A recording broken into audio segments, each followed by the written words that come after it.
Hi hello नमस्ते. तिखटनी पिवळसर अशी हिरव्या मिरचीची मसुरीच्या डाळीची उसळ भाकरीबरोबर खायला मस्तच लागते. कशी केली ती पाहूया. प्रथम मसुरीची डाळ अर्धा तास भिजत घातली. ही डाळ भिजायला वेळ लागत नाही, 15 मिनिटात ही भिजते. कढईत तेल गरम करून घ्यावे. गरम तेलात कांदा परतून घ्यावा, त्यानंतर टोमॅटोही परतून घ्यावा. कांदा चांगला परतला गेला नंतर टोमॅटो टाकायचा आहे. टोमॅटोही थोडासा परतल्यावर लांबट चिरलेल्या हिरव्या मिरच्या घालून त्याही परतून घ्याव्या.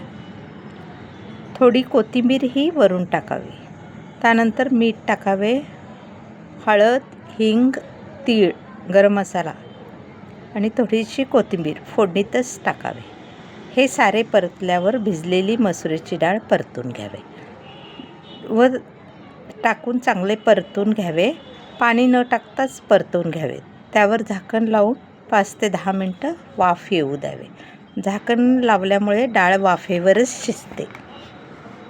बाकीचं काहीही पाणी घालावं लागत नाही. तेवढ्या भिजलेल्या पाण्यातच ही डाळ तयार होते.